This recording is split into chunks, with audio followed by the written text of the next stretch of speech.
Hello, and welcome back to It's a Very Exciting Time, a podcast by a UFO nerd and his tolerant friend. My name is Scott, and I've been fascinated by the phenomenon my whole life. Hey everyone, I'm Chuck. I'm an aerospace nerd and a tolerant friend. We started this podcast because since 2017, there have been shocking revelations, from news of secret Pentagon programs to confirmed videos of astonishing craft. In a nutshell, now that we know that the government has recovered non-human technology. Or at least we will, once the top secret alien interview document leaks. It raises a natural question. If UFOs are real, what else? Suddenly, some of these other parts of the phenomenon that seemed unlikely are pulled into the realm of the possible.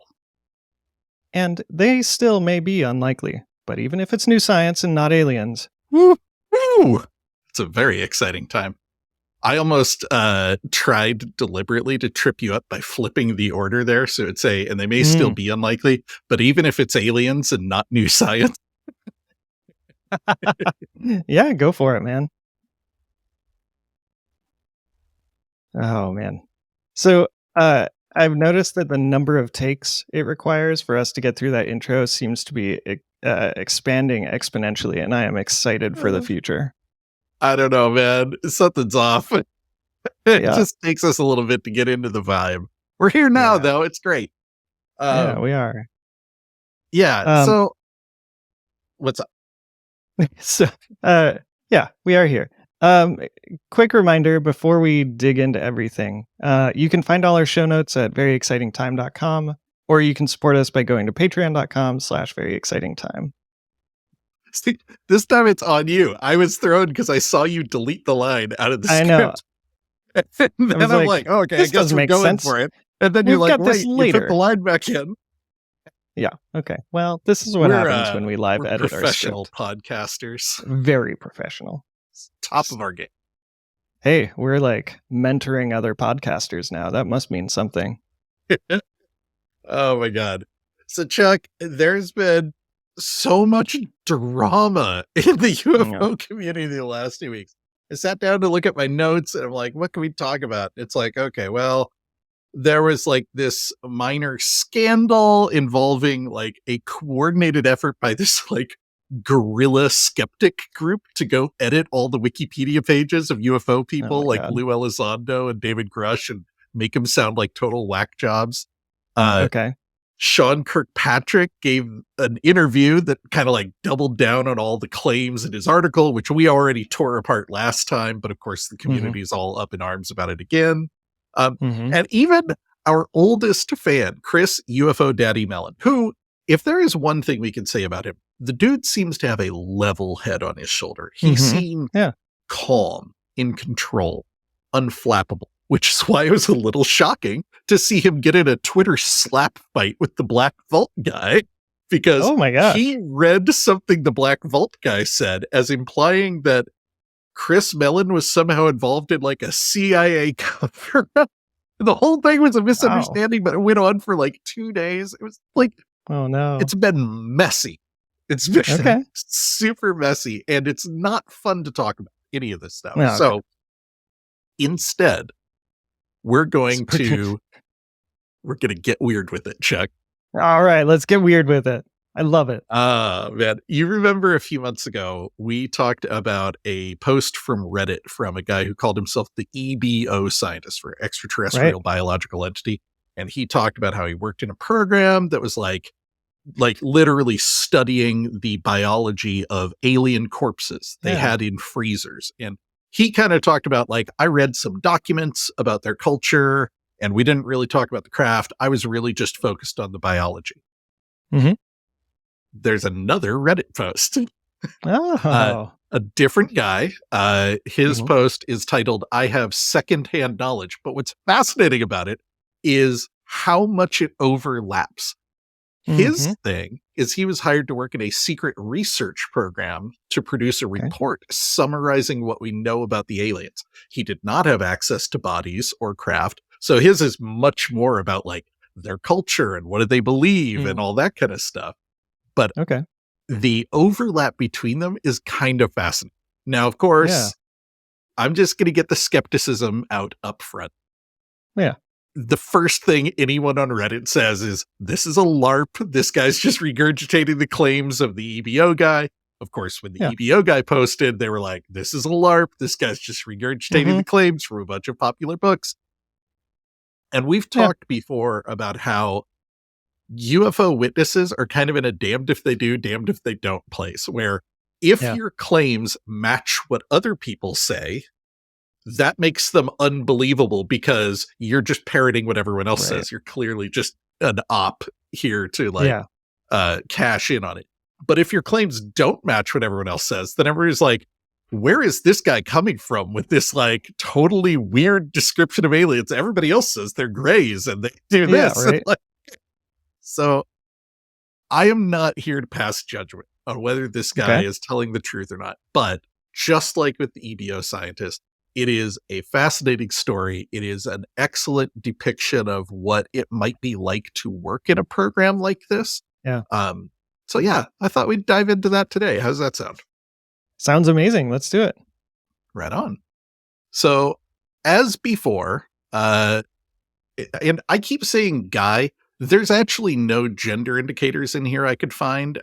I apologize. I'm trying my best to use gender neutral language, but I keep unconsciously slipping back. That's my own biases showing.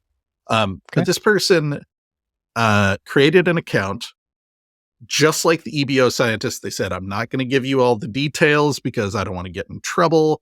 And just like the EBO scientist, they deleted their account. And just like the EBO scientist, they were extremely active for about 24 hours, responding to questions and adding details before they deleted their account. Interesting. Why did they delete their account?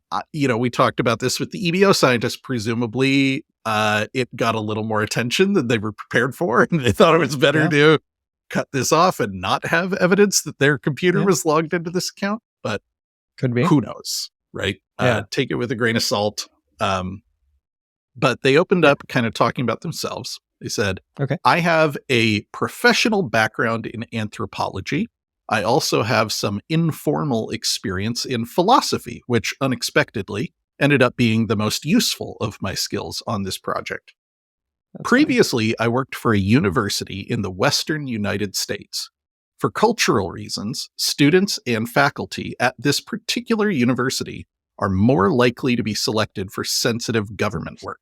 I suspect that I was selected because of my low profile, my squeaky clean history, a lack of any drug or alcohol use, my broad range of skills and knowledge related to human civilization, and some connections that I have in academia.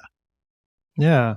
Oh, that's interesting. I wonder, like, of all the universities in the Western US, like, I wonder if this is like connected to the JPL or Caltech or... No, totally. That's what I thought too. I immediately went to like military connections or, kind of stuff. But one Redditor commented and they said 90% this is BYU in Utah.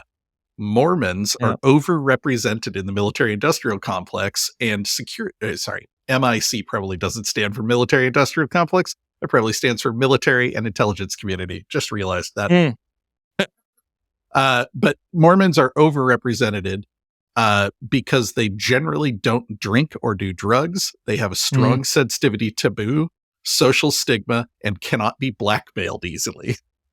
What's that? The last bit, can't be blackmailed easily. That seems... I'm guessing just because they don't tend to have skeletons in their closet, right? Like if you've got kind of a strong religious sense of morals and you don't tend to get caught in compromising situations, you don't drink or do drugs. I mean, I don't know. Reasonable. It sounds plausible to me. Yeah, it sounds plausible. I know that Reddit also believes that that there's a giant Mormon conspiracy to take over the government. So, there is that. So they go on. They say, in early 2017, I was contacted by one of my connections at the university who urged me to apply for a position in a, quote, special research project, claiming that the project needed someone with my experience, the pay would be good, and that they would help me get in. The hiring process involved an extensive background check applying for a security clearance, several interviews, training for security, communication, and working with sensitive information.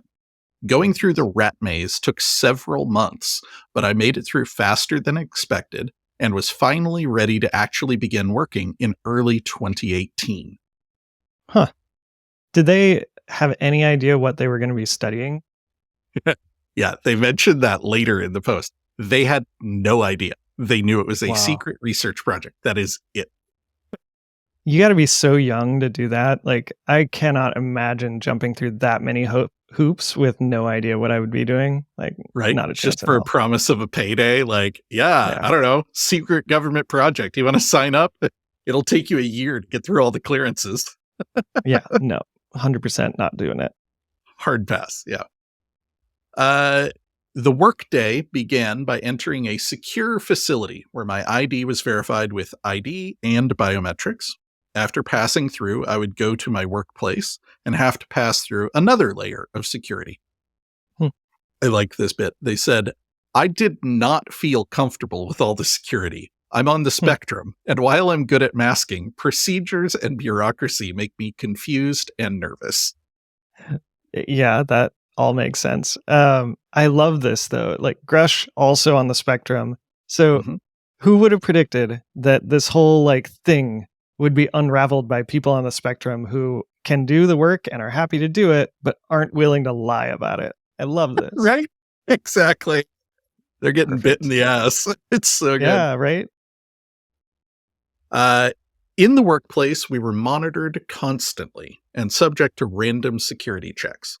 The workplace itself was a medium-sized set of offices where I and 6 other researchers worked, one of which was assigned to train me. Each of these researchers had different backgrounds and were assigned to a different part of the project. I just want to note here real fast. I actually put a note in here for Chuck, and he decided he didn't want to say it. But what I always think of when someone's like secret government program researching aliens, I think like Independence Day, right? Like or X-Files, a shadowy basement with weird like sci-fi security stuff and like mood lighting, a lot of armed guards. And it's always Yeah. kind of funny you hear them describe it and you realize it's just another office building. It just has a few more guards and security points. Like, of Yeah. course. And- Of course, they're not going to have some fancy sci-fi movie set workplace. No. It's going to be an office park like any others. Yeah. Yeah. Like that's just a little bit more touchy about USB sticks, you know? Exactly. Yeah. I was apprehensive on my first day of work. I had jumped No through all shit. the hoops, and I still did not know what the subject of the research was. Oh my God. My trainer gently explained that we were working with information about an exotic intelligence, meaning a sapient, non-human species of unknown origin. Oh my God. Can you imagine that like onboarding conversation?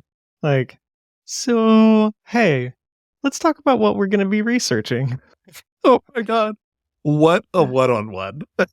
Yeah, right? Yeah. So Do they you have any say, questions for me? A few. yeah, a couple, yeah. They said I had endless questions and became distraught. Yeah. And I think they could tell because my trainer figured it would be best if I was given time to myself to read some of the material and digest the information. And as I learned more, the shock faded and my fear was replaced with curiosity.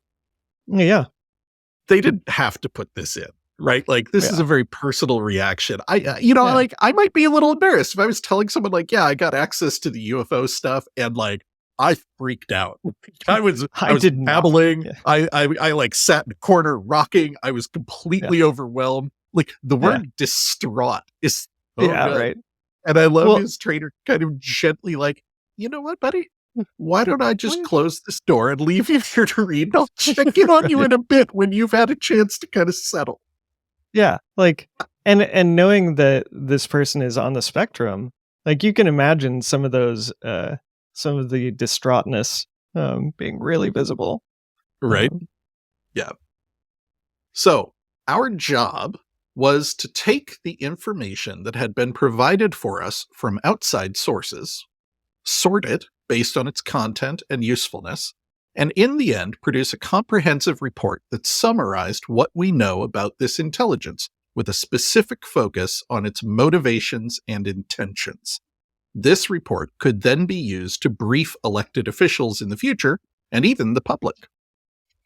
Yeah, could be used to brief the public, but probably won't. Probably won't. Yeah, I doubt we'll see this report anytime soon. Yeah. But I do like we've heard so much about what's the disclosure plan, right? Like, Right. is there a disclosure plan? And the idea that like they've had, depending on how you count it, 80 years to prepare for this day when the information hits the public.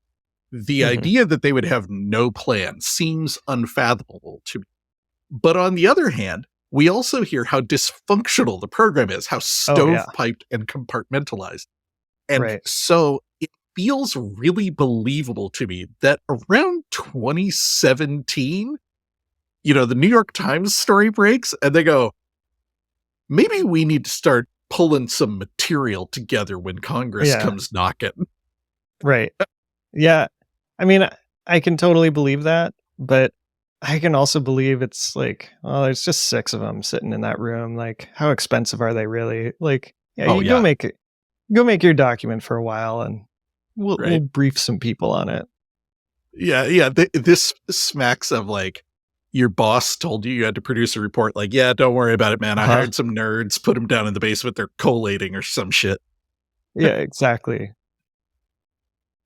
Here's one of my favorite parts. Okay. We were allowed to make certain assumptions in the report. Okay, this is fascinating, right?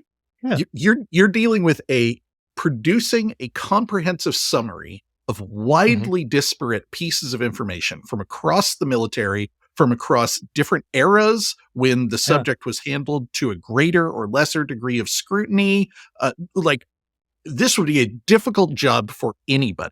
And yeah, you would have to have some baseline assumptions. So where do you even start? Their baseline assumptions, such as that these beings and their motivations could be understood by humans, and that the information we have is accurate. Wow. I mean, that actually seems like a pretty lofty assumption to me. Like, we don't even understand the motivations of other humans, let alone other intelligent species on Earth, like dolphins and octopi. Like, how? No, I think it's funny, right? Like, my reaction is like, this feels like the lowest you could possibly go on baseline assumptions. You're like, I don't know, that feels pretty generous to me.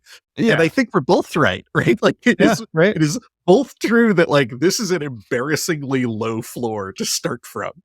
And also, you're still taking for granted, that we can anthropomorphize about them and that their motivations could be comprehended. Yeah. Talking about the report a little more, it said, a lot of the work would not be very interesting to members of this sub. That's putting it generously.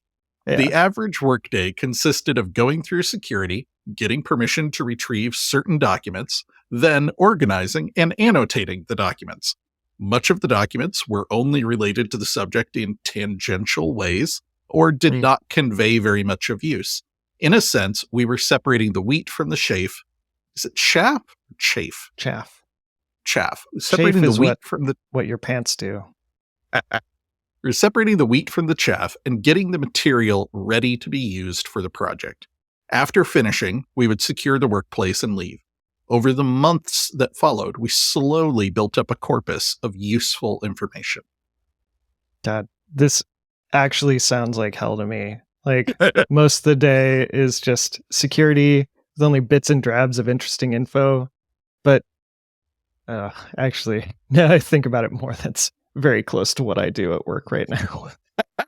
Getting a little close to home. Yeah. No, I get it though, right? Like, this idea of like, you get all excited, like, oh, sweet, I'm going to read the UFO docs. Like, no, let's be clear. You're going to produce the UFO doc. There are no UFO docs yet.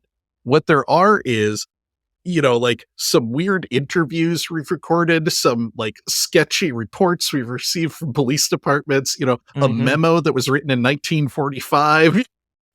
Yeah. Yeah. Yeah. So yeah, sounds like a pretty miserable job, but he now gets into talking about what he remembers of the report. I'm doing Okay. again, what they remember about the Hey. report. And they're very clear. They're like, look, I don't have a copy of the report. And this was, at this point, 8 years ago, like Mm, this is not top of mind, but here's what I remember. Um, First of all, talking about the origins of the beings, like where do they come from? Right. okay. Uh, we know more about every other aspect of these beings than we do about where they actually come from. We Hmm. do have some tentative ideas and speculations, but multiple hypotheses are still on the table. Our job is to keep an open mind and let the evidence lead the way instead of falling down our own pet theories or cultural prejudice. Sure. There's good evidence that life on Earth and these beings share a common ancestor. The Interesting. extraterrestrial hypothesis makes some sense, but it's not the only option. Yeah. During work, however, my colleagues often called them aliens or ETs, Yeah. I mean, you got to call them something, right? right?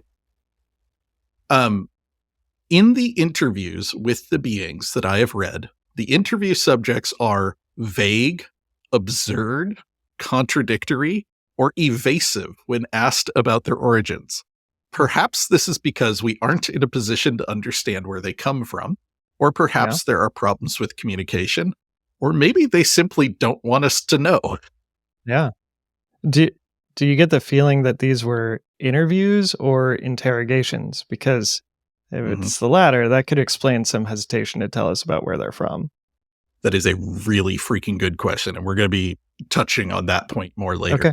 Um, the thing I want to emphasize is this idea that they give you vague, absurd, or contradictory answers is actually widely reported in experience Hmm. or lore. Like, Yeah. we joke about Zeta Reticuli because that came from Betty and Barney Hill. But we even talked about this during the Betty and Barney Hill episode. Betty asked them, like, where do you come from? And they kind of laughed at her. They're like, you wouldn't understand. And she's Mm. like, well, show me. And he's like, all right. And pulls up a map and like points to a dot on the grid. He's like, that's where we come from. Yeah. She, in a post hypnotic suggestion, drew what she remembered of the map. Hmm. And an amateur astronomer hung a bunch of like styrofoam balls from the ceiling of Mm. her apartment representing the known star survey of the universe and like moved around the room until she found an angle that matched Betty's star map Huh. and said, aha, it's Yeah. Zeta Reticuli 3. Yeah. The aliens never said that.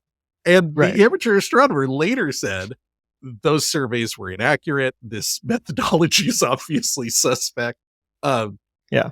Carl Sagan, who we had some fun bad mouthing an episode or two Mhm. ago, did point out that in an infinite star field, There you it go. is impossible not to find matches to Yeah. any random hand drawn map. So Yep. anyway, Yeah. but yeah, this idea that like maybe they're from the future, maybe they're from Earth, maybe they're from Zeta Reticuli, maybe they're from Venus. Like we have heard all of these things Mhm. directly from the beings. Mhm. And at some point you kind of have to get to the idea that they're fucking with us. Maybe it's a secret. Maybe they Yeah. don't think we're ready for it. Maybe the answer isn't as simple as we're from one place, but also maybe it's Yeah. just, I'm not telling you where I live. Right. Yeah. I don't want you showing up on my porch drunk at 2 a.m. Humanity is a mess. Stay away from my Yeah. planet. Stay here. Go back to Right. bed. Speaking of where the beings came from, Yeah. because they're talking about interviews and stuff. How do you interview beings? Mhm. They were retrieved from crashes, but also from landings, where the craft seems to have landed on purpose and the beings came voluntarily. Most of the interview subjects were from landings, not crashes. Oh, well, that's good. So I'm glad it's not interrogations for the most part. don't get too cozy on that front. Okay. But yeah, this gets back to something David Grush has said. And again, we've Yeah. heard repeatedly that, yes, there are crash retrievals. And that brings with it the whole complicated question of, how do we have a race that is so advanced they can build presumably interstellar craft, but also Mhm. they crash left to right? And Grush and others have made it very clear that some of these craft were, depending on how you want to interpret it, either gifted or abandoned. Like, we just Mhm. find a craft parked, like, seems to have been left there for us to Wild. recover. I don't know. And apparently some of those craft came with pilots who are also ready to be recovered. I don't know. Very Yeah. weird, but it gets back to, we don't know what their motivations are. Yeah. Okay. The location where craft were recovered seems to be relevant to their duties. Some Okay. common places are nuclear testing sites, irradiated areas, Mhm. areas with high biodiversity, areas with industrial contaminants, agricultural areas, feedlots, etc. Hmm. Yeah, I mean, actually, in some ways makes a lot of sense to me. Like, if you want to understand a group of people, knowing what goes into the culture and what comes out of, or like how they create and how they dispose of things, seems like a Mm, really interesting way to figure them out. yeah.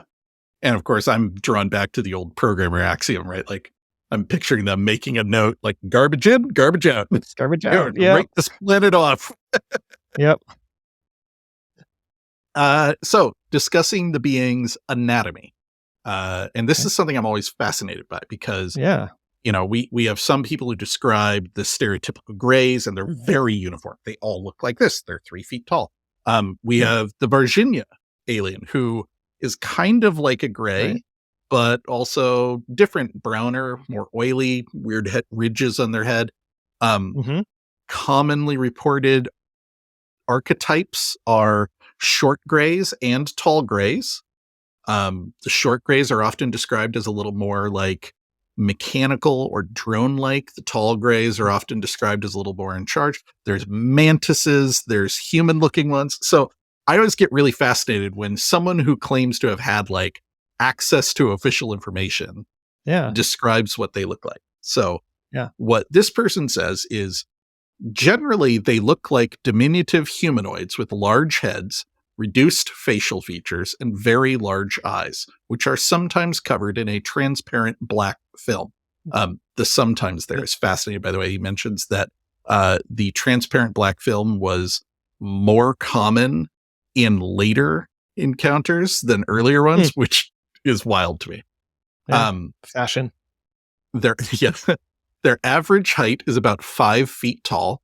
They have 2 long arms and 2 legs. They have 3 fingers, long fingers, and an opposable thumb. They have feet with 4 toes. They may have fingernails and toenails, but not always. When Hmm. they do, they're mottled and dark. They have no reproductive organs or anus, and they secrete waste through their skin, similar to how we sweat.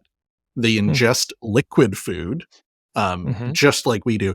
He goes on to describe this later and matches what the EBO scientist is saying. When he says Okay. just like we do, he means they take it in orally, but obviously what happens once it gets into their system is Sure. totally different.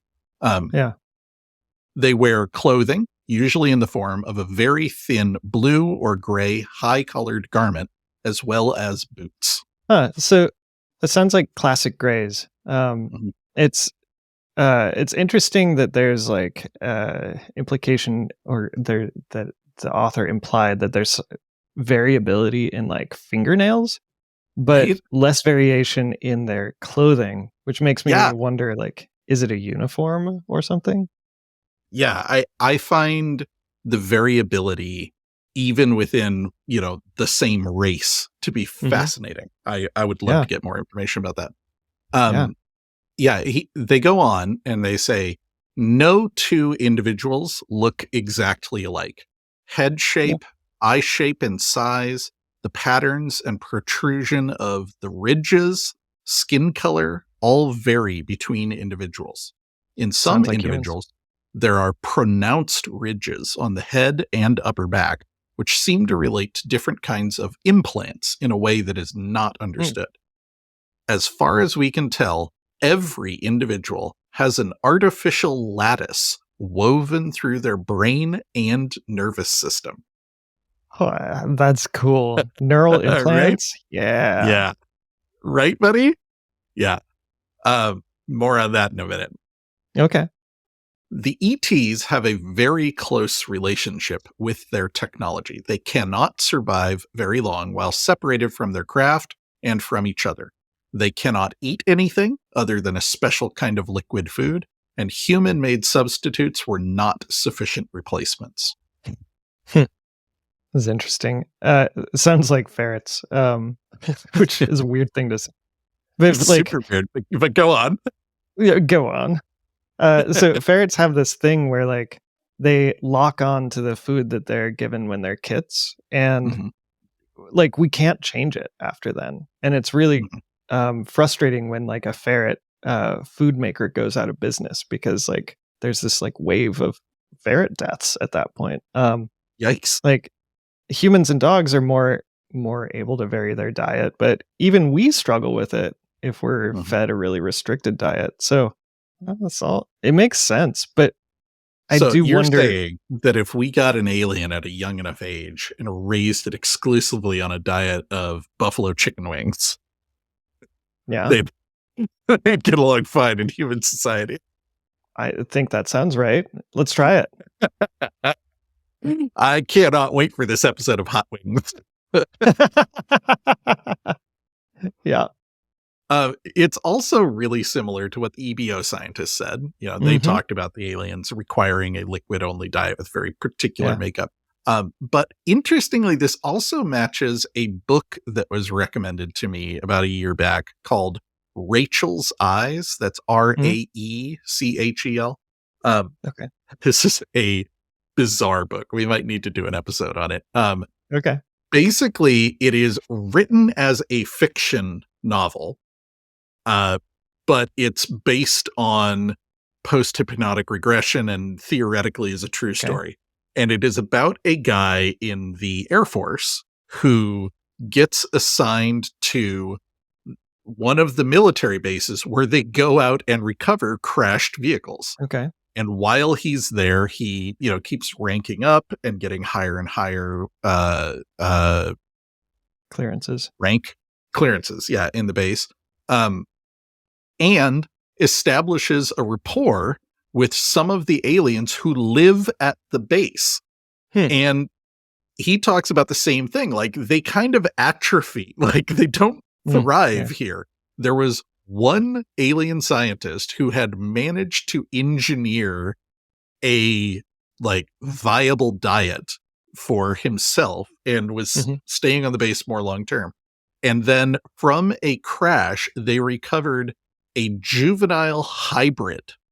Now, hybrids are a whole other topic that we've barely touched on in this show, but the short version is it is widely reported that the Greys, at least, have a breeding program. The whole abduction thing is often accompanied by reproduction and extraction.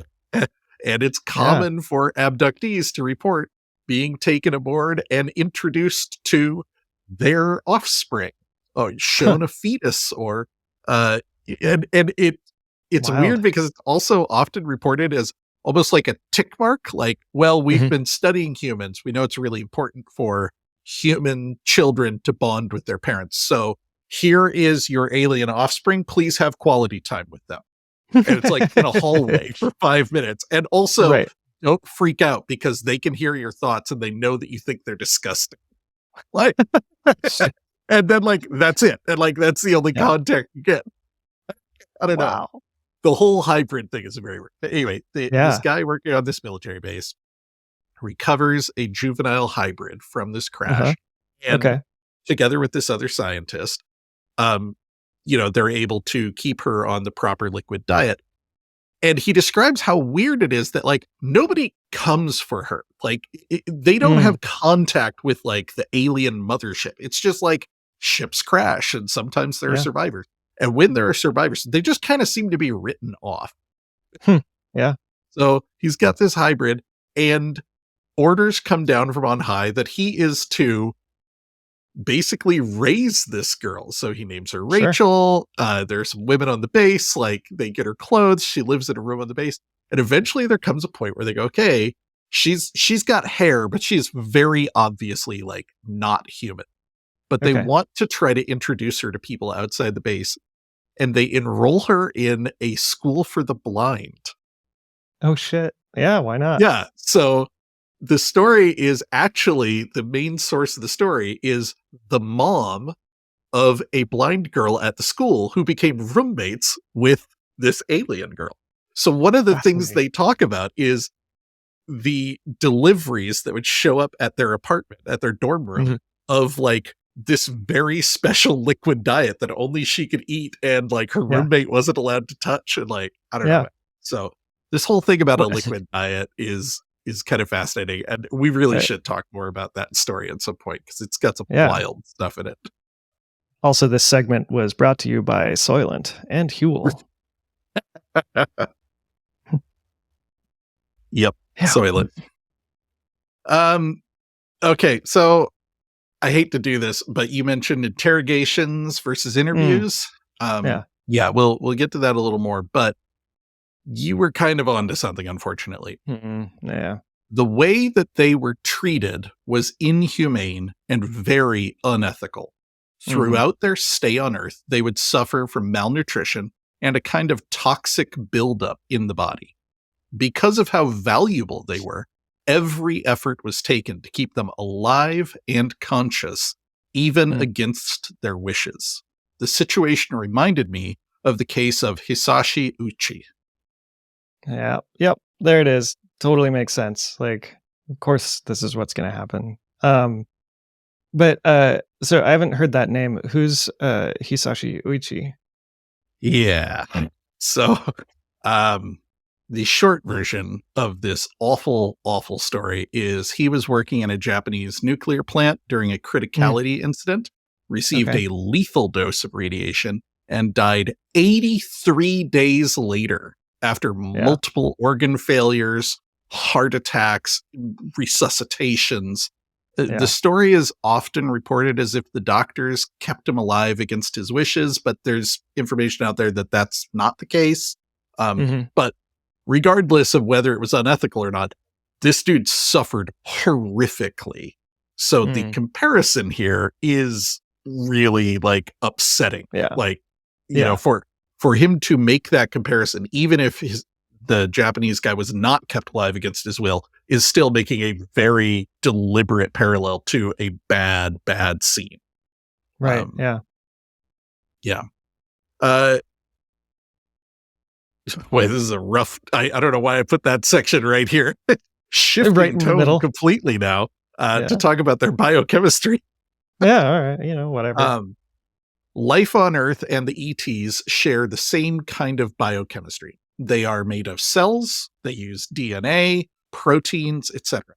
They can be studied and understood with the same principles that we use to study life on Earth, matching what we heard from the EBO scientist.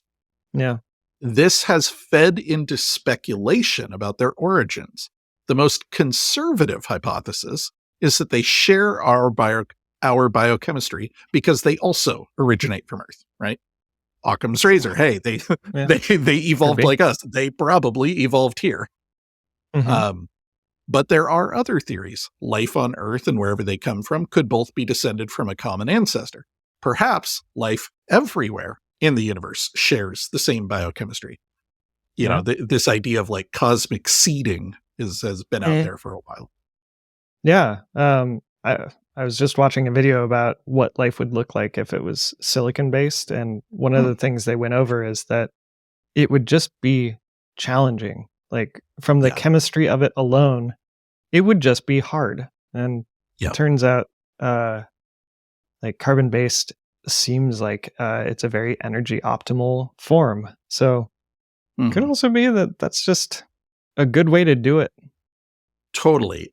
What I will say, and before I say this, I will stress, I'm not a biochemist. Yeah, me either. I think there's a difference between saying most life would be carbon based and most life has cells, DNA, proteins, genomes, Sure. that kind of stuff. Like with the EBO scientists seemed to imply that that was the unusual part, was that you would expect that even if other carbon-based life forms evolve, they would probably operate a little differently than our stuff.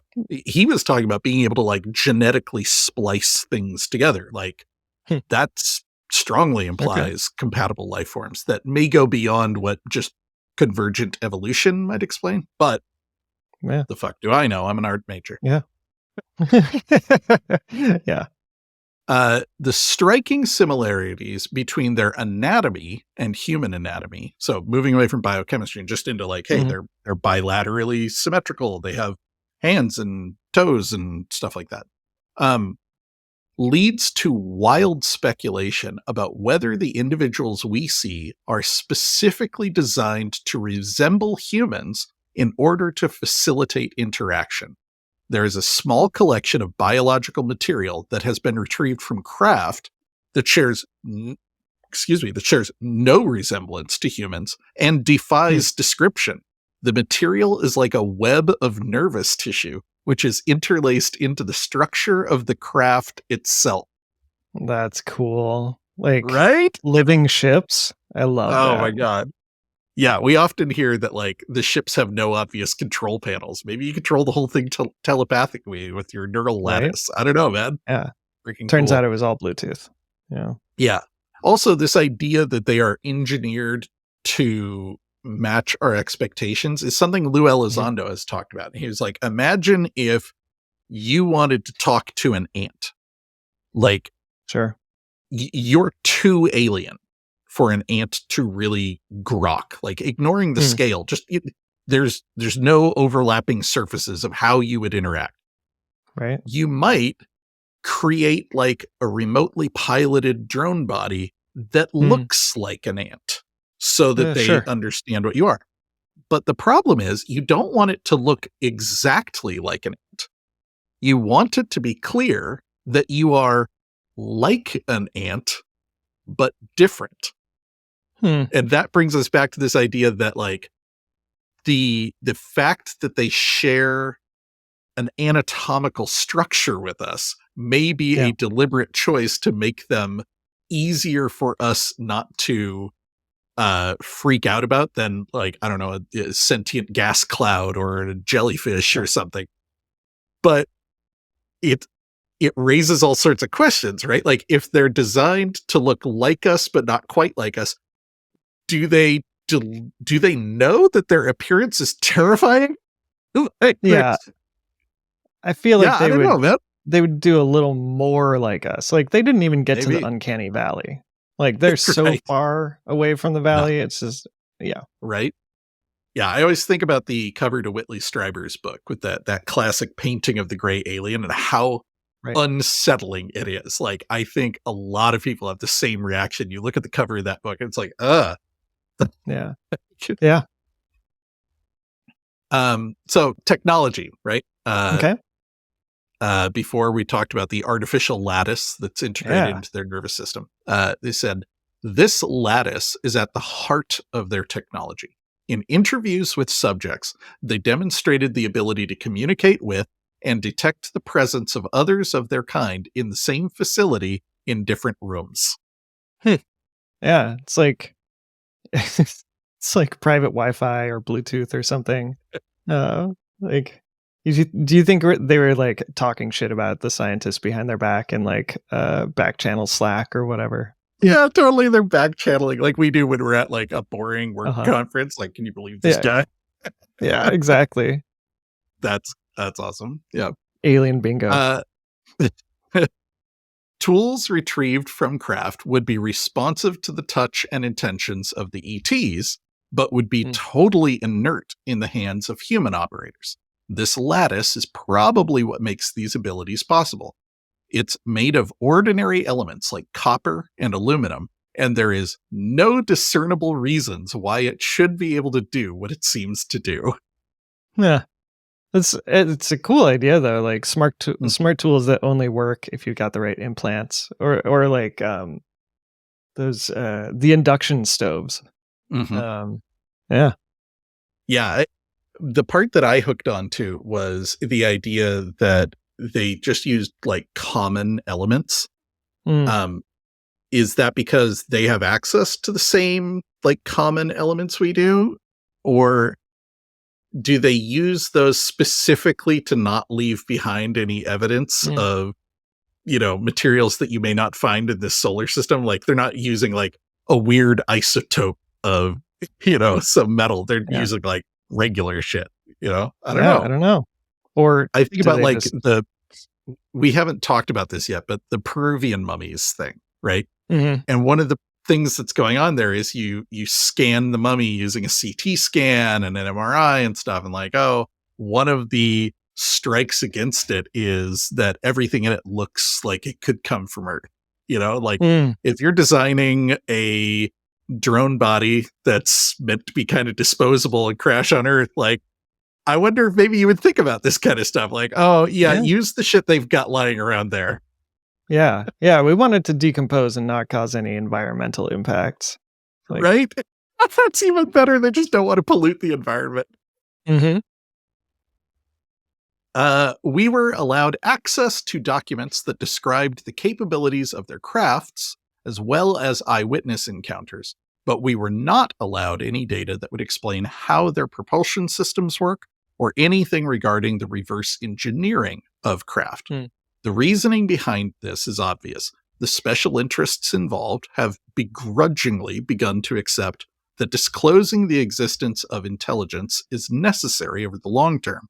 But the one thing they refuse to do is relinquish their monopoly over exotic technology, yeah. Yep. Yep. That tracks.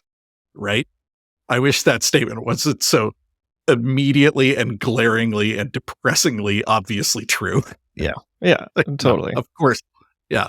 Yeah. Like, fine, Religion? I guess Sure. you can know there are aliens, but stay away from my like secret missiles. Yeah. But this anti-grav, I'm keeping it. Yeah. Um, they said, I don't have much insight to give about the craft because the project focused more on the extraterrestrials themselves, their society, and implications for our society. The Mhm. craft have a wide range of appearance, size, and behavior. It Hmm. seems like each craft is designed for a specific purpose. Each craft is different, but they can be grouped based on general shape and purpose. There are some Hmm. edge cases that don't fit into this neat categorization. That's so I wonder if it feels purpose built or if the sample size is just too small. Like if you Yeah. look at a small airport, and that's the only thing you looked at, I think you would come to the same conclusion about us and our airplanes. Yeah. But it also makes me wonder if the craft are grown. And that is another thing that we do here. Yeah. I don't like to go to 4chan as a source, but there is a fairly legendary thread on 4chan Okay. claiming that there is um, an alien facility out in the ocean somewhere that the military has known about and is surveilling for Hmm. years that produces craft on demand for specific survey tasks. And they come Hmm. out and like, we can't get anywhere near it. Anyway, yeah. This idea that Interesting. craft are purpose built or maybe grown is definitely a thread that you pick up on now and then in the community. Interesting. Um, Now, the author of this Reddit post does go on to talk a little bit about common craft types like reflective orbs, egg-shaped craft with crew, flying disc. But Hmm. I've cut all of that because, to be perfectly honest with you, it was all very minimal and nothing we Hmm. haven't heard from Grush or others. So Yeah. Okay. I apologize if you're here looking for craft info, but that wasn't really the point of this post. So I just Yep. kind of moved on. Let's get to It's let's philosophy get to day. It's all yeah. good. So let's talk about the interviews because this Yeah. is the real meat of this post. It said, Okay. because of my past work experience, most of my work on the report was related to actual interviews that had taken place with ETs. Hmm. Reading these was very surreal. I bet. And I suspect the context of these interviews is part of the reason for so much secrecy. All right. Yeah. Let's get weird. Right? You got your popcorn? I got it. All right. Communication took place through telepathy. They can Obviously. read our thoughts and send thoughts and impressions into our minds. However, this takes a lot of concentration on the part of the interviewer, and Yeah. communication would break down as the health and consciousness of the subject declined. The Mhm. interviewer and the ET would communicate telepathically, and then the interviewer would say the exchange out loud for it to be recorded. And leave it to the military to find a way to make telepathic contact with aliens sound like a super boring transcription job. Right? The alien just said that we should do this, and also he said that you're a tool. Shut up, Bob. He didn't say that. No, he did. Got it right here. No, totally did. Prove it. The other thing though is like, I'm imagining like, so I have a Vision Pro headset on the way and I'm very excited, but I'm trying to imagine describing in words the things that are happening in the headset. And it's like, this is Yes. not gonna be able to present that. Mm-hmm. Yeah, and you've kind of hit the nail on the head. This is a common problem that experiencers report, that the common word used is actually not telepathy. People describe receiving downloads. It's like you just suddenly have new information in your head, and it's concepts and images and memories and thoughts like fully formed. It's not one word at a time coming through. It's just a download of information. Interesting. But the problem with receiving a download of information is you now have to translate all of that and express it to other people. And necessarily you're going to be adapting the content to fit the constraints of language. So yeah, I find this idea fascinating. I loved that film Arrival, where the linguist goes out and meets the aliens and they do the weird like circle language and everything. Absolutely love it. I love any first contact narrative in sci-fi. I hadn't really thought about it until I was putting these notes together, that aspect of communication and learning languages is basically non-existent in the UFO lore. Either they show up and speak English, right, implying that they have learned it, or they just speak telepathically to us or do this download thing. There aren't really any stories I've heard of a human having to learn their language, or like, okay, we're working out the noun structure this week or anything like that. It's all like, this is how everyone in the rest of the universe communicates. And it's humans are weird and broken that they can't do this. Yeah. I mean, that's one interpretation. The other being that would make boring narratives. And so we just it's like the universal translator on Star Trek, right? Like, how do we deal with the fact that everybody speaks different languages? We don't. I don't know. It's just magic. Narrativium. They've all got Babel fishes. Don't worry about it. Exactly.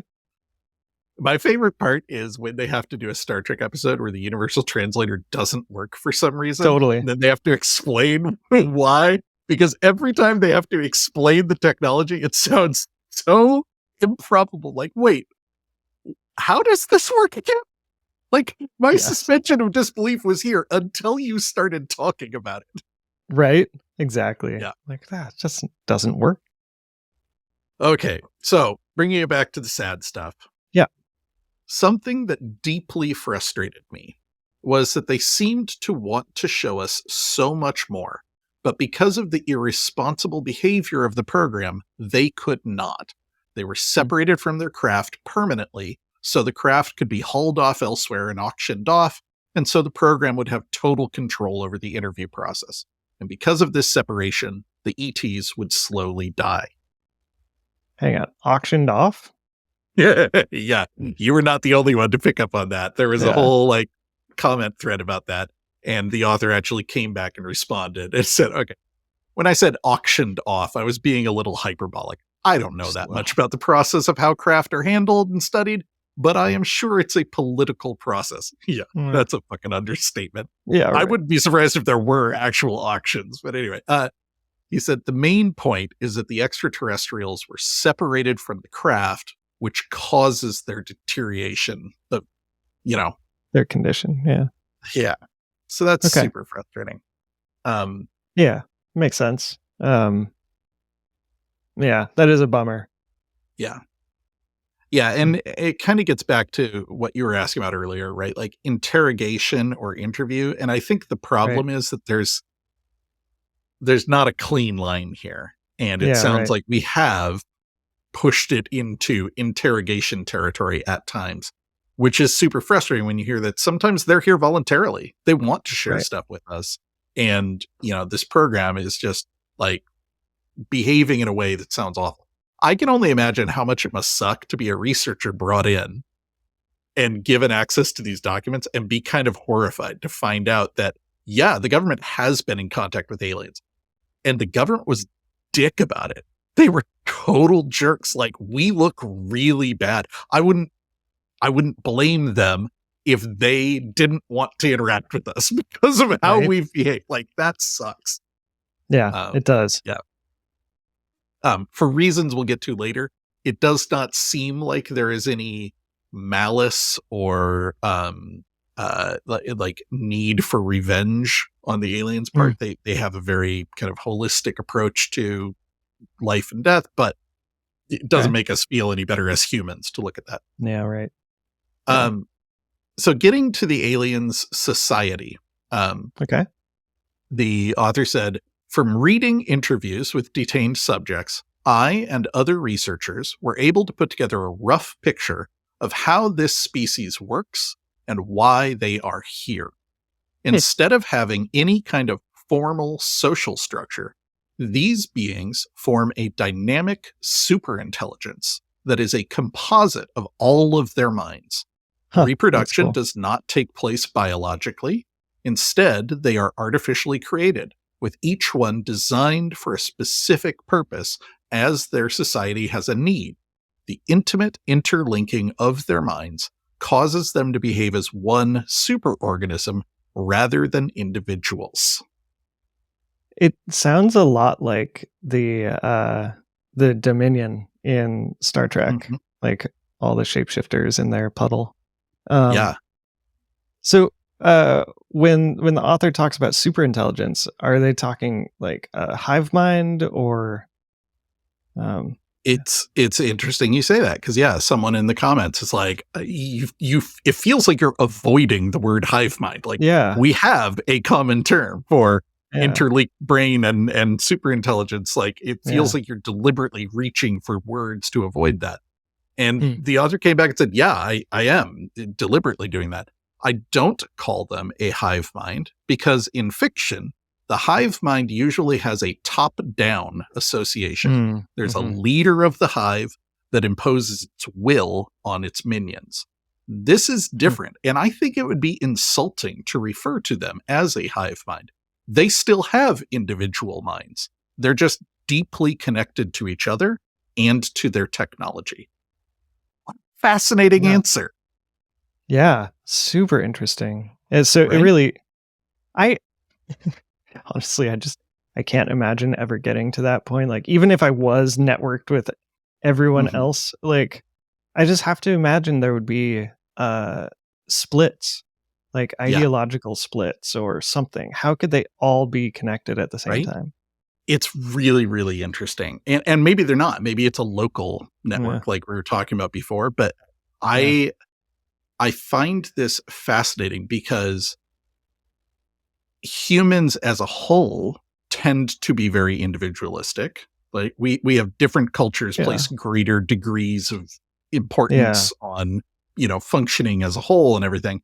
Yeah. Americans obviously are kind of top of the list A of little bit more. individualism, but like I think even outside of America, it's probably really hard for us to grasp this idea because by definition, the human experience is individual. We seek out Hmm. connection in many ways, but at the end of the day, you really only know what you experience. I can't Right. even imagine how it would change society to be connected to others and Yeah. have that visualization. And this plugs into the readings that I've done with like the law of one and the raw material and like reincarnation, that this idea of once we get outside of our bodies, there is this connection. And once you can see an individual for who they truly are, like 80% of conflict just kind of disappears, because so much of our conflict is really linguistic based. Like, it's down to how we express ourselves. Anyway, obviously this is all getting very metaphysical and stuff, but I do find this stuff fascinating. And I really like the distinction that they make between a hive mind and a super intelligence. I would never have thought of that. What a fascinating distinction. I wonder too, though, like this feels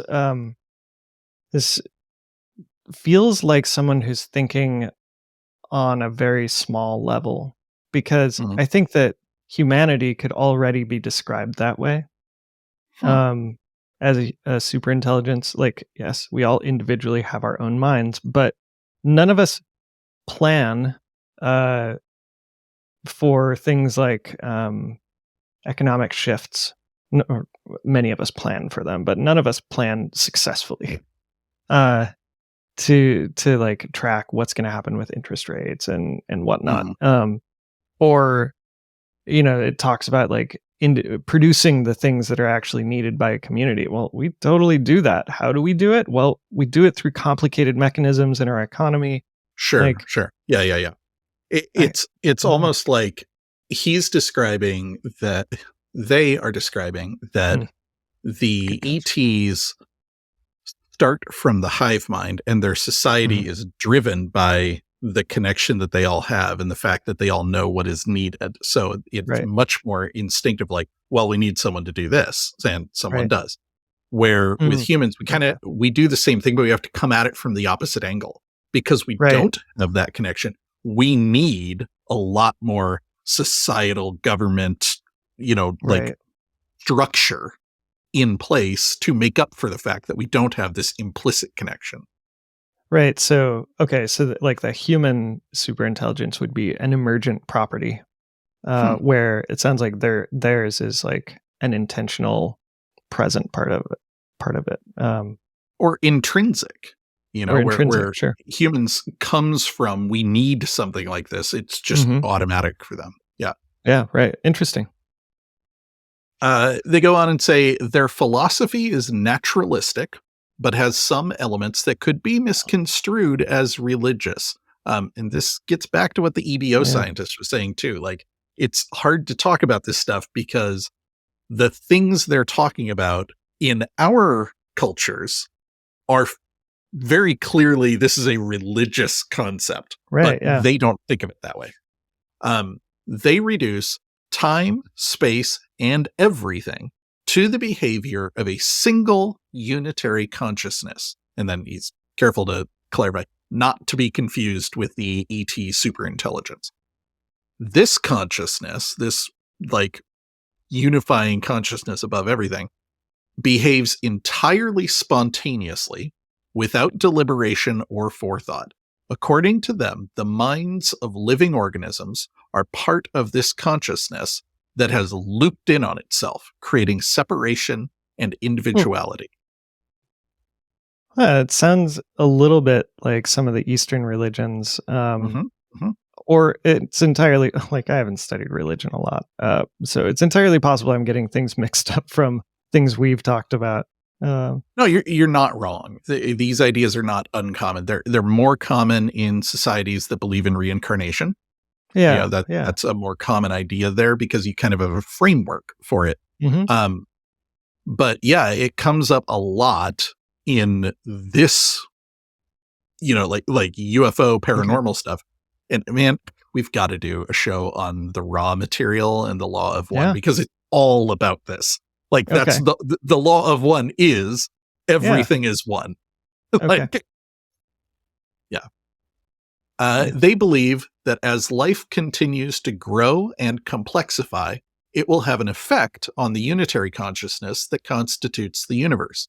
As life proliferates and complexifies, it will cause it to attain higher cognitive functions and eventually reach self-awareness. They believe that the universe is already blindly striving toward self-awareness and complexity, and they seek to move it along, so to speak. So, if I remember, the EBO scientist had a word for this, but I don't remember what it was. Apotheosis. What a great word. Ah. I had to look that up. But yeah, it's this idea that you're building to a singular thing. We talk about it in the machine world as like a singularity.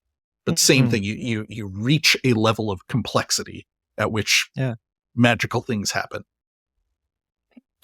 So it sounds a little bit like how people are treating AI and AGI and super AI. So it makes me wonder if there's like an alien Elazar Yudikowsky who's saying, no, this is a bad idea. We shouldn't seek apotheosis. Yeah. Who are the doomers in the alien culture?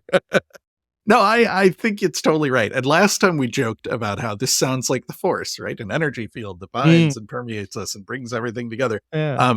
But this is also, like you said, something that's coming up in the AI field a lot, because what does AGI even look like? And is it distinguishable from the concept of the singularity? And nobody really knows. And there's, different schools of thoughts here. But definitely this overlaps significantly with what the EBO scientist said. He was very clearly talking about their entire goal is to promote this complexity. Like from their perspective, if the goal is apotheosis, then more sentient life is a requirement.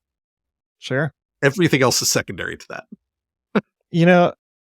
Maybe it sounds a lot like AI because it's the same thing. They're actually just like trying to prevent us from doing anything until we get super AI, because that's what they've been waiting for this whole time.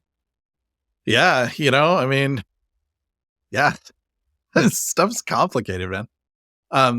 They go on and say this is their goal, and it's presumably why they're here on the Earth. They are guiding the development of life on this planet to help serve this end. I do like that this author did not claim to understand beyond this point. They said, I have no clue why they are so motivated to move towards this goal, or what the actual implications would be if they succeeded. Yeah. I gotta say, they sound an awful lot like missionaries. Yep. What I like about this goal is, because here's the thing, we talked about this a little bit earlier with the anthropomorphizing, right? Like projecting human goals and ideals on.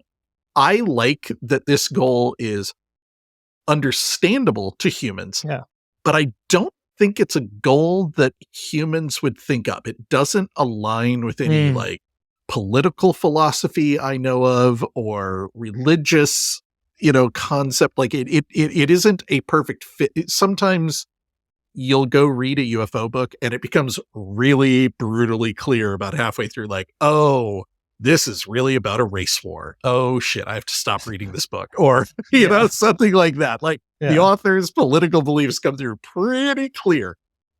This is understandable given the set of assumptions they're working from, but it doesn't feel human. It doesn't feel like something we would do. And it explains why they're not like landing on the White House lawn and like, hello, we're your brothers from space. Like they don't really care. They don't want to get to know us. We're weird and smelly and we don't know how to thought speak, like they just want to make sure that we don't kill the planet or ourselves before we can help God evolve.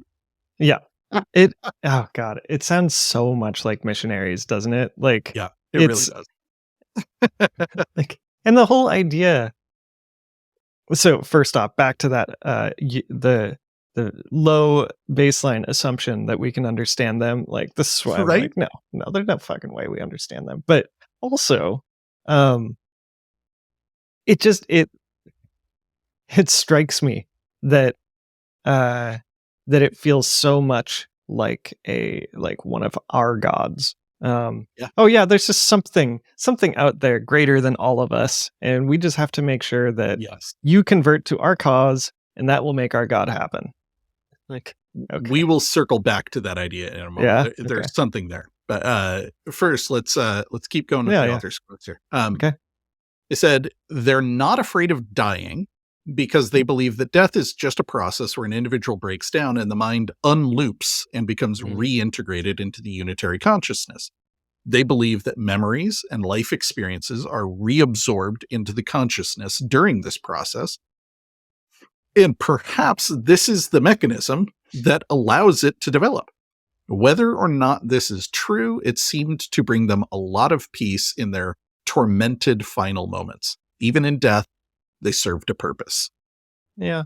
I mean, I guess that's good. I'm happy they have that, Yeah. but it still smells a lot of religion. Yeah, totally. In the raw material, they talk about how Earth is considered a difficult planet to incarnate on because the veil separating you from, your super ego and your connection to source is so heavy here. It cuts you off from knowing what the actual purpose of life is and why you're here. And that causes suffering because you don't know why you're here and you flay around. But it also gives you more opportunity for growth than on a world where you incarnate, where you're still connected to the source. Because if you're connected to the source, you know the answer. You can read everybody's mind. You know Right. the ultimate. So there's less opportunity to grow because you can't come to it of your own volition, which I don't know. It's complicated, but like I kind of like that idea. Like, hey, like you're playing on hard mode here. Like we took the training wheels off. Like, do your best to stay on the path, but even if you crash, you'll learn a lot. Yeah. Right. The ET's philosophy shapes the way their society is organized in profound ways. They have intentionally designed their technology in a way that integrates the mind and obscures individuality. They do not fear death and even embrace it when they have fulfilled their purpose. They have a positive attitude towards living organisms and ecosystems because the flourishing of life is integral to them achieving their goals. However, they do not respect individuality, and they see individuals, including themselves, and even species, as expendable in the service of their goals. God, they're such missionaries. But also, that is so not going to fly in America, is it? Yeah, right. Can you imagine? Like, oh my God. Like I'm picturing, like Biden or some other like moderate president kind of introducing them, kind of explaining, and talk show tours of scientists who are like, oh yeah, well, they believe that we're all working towards this. And the governors of Florida and Texas, like, we're setting up a wall. They're not welcome here. Like, we believe in the individual, like none of that communist alien hippie bullshit. Let's build a ceiling. See. Oh shit. In the interviews, the ETs voiced concern with the impact that humanity is having on life on this planet. But also, they see us as a step in a process of complexification. They're definitely monitoring how life is developing on this planet, and it's very probable that they are subtly manipulating it to serve their goals. Yeah, subtly manipulating. Who isn't? I found this fascinating. Jacques Vallée, who we've touched on a little bit, kind of a legendary figure in ufology, has in the past suggested that we should view the UFO as sort of a cultural control mechanism.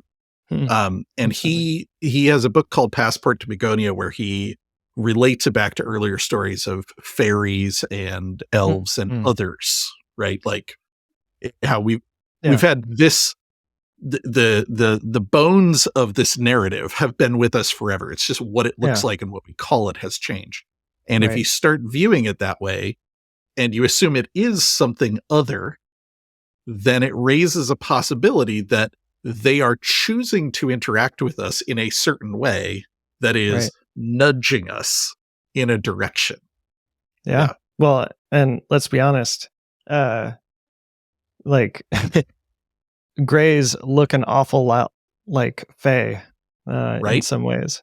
Yeah. So, Yeah. You are not the yeah. first person to make that observation. It's Hmm. totally an interesting idea that, like, from a Catholic perspective, okay, maybe their angels and demons are ETs, but it goes further back than that, right? Like, pretty Yeah, I much bet. any paranormal thing you can imagine has a corollary in the UFO world that Interesting. um, makes nuts and bolts researchers, who we have been drifting further and further away from in the last year, very That's fine. uncomfortable. There's a reason Yeah. that, the 2017 article was very much like, there's a secret program in the Pentagon and they study Mm. flight safety risks. Like, Yeah, right. you don't talk about the more woo woo side of this, Wow, man, how far we've come. right? So to circle back to your question about missionaries, someone Mm. asks in the comments, what if our race doesn't want to be part of their cosmic religion? How would they respond? Yeah. And the author said, I don't think they care to convert us to their philosophy. Uh, All they care about is that life on this planet keeps proliferating and moving forward. If we become a barrier to this goal, they will intervene. They mhm. prefer to take a subtle approach, but if we become a bigger problem for them, they might have to take more direct action. Yeah, I don't love that. You're right. Yeah, it's not a comfortable phrase for sure. Like, yeah, Yeah. you guys do your own thing, but put down that goddamn nuke. Yeah, right. Speaking of nukes, the author goes on to say they are definitely concerned with nuclear weapons. Yeah. As I mentioned before, they are concerned with the impact that humanity is having on life on this planet. If we had a nuclear war, a lot of damage would be done that would set their project back. This sounds so much like Douglas Adams. Like, Earth is just a giant computer for calculating the ultimate question of life, the universe, and everything. They don't care about us, except if we risk turning off the computer. Yeah, totally. What it made me think of is, like, as a parent, you want to keep your kid from touching a hot stove because you Mm. care about your kid and you don't want them to be Yeah. hurt. This feels more like a farmer putting up a fence to keep their cattle from wandering into a dangerous part of the farm. Like, I Yeah, don't really right. care what you're doing out there. Just don't go over there. Like, this is a very Yeah. off. Yeah, totally. That's funny. Yeah. So anyway, that was it. It was a really interesting post. Like I said, there's a significant Yeah. overlap. EBO scientist, which is either a pro or a con, depending on how inclined you are to think that the whole thing is a LARP. Yeah. If interested in more, I covered the bulk of it here, but the post is on Reddit. It's, Reddit user Ales Neolith, ALES Neolith. And the title is I Have Secondhand Knowledge, which I thought was funny. Hey, so speaking of, are Mhm. you going to put those notes on any like website or anything? Yes. You can find our show notes and more on our website, veryexcitingtime.com, as well as links to our social media accounts. And you can email us at scottorchuck@veryexcitingtime.com. And if you'd like to support the show, you can check out our Patreon at patreon.com/veryexcitingtime. Yep. And Chuck, as always, my wife thanks you for listening to me talk about UFOs so she doesn't have to.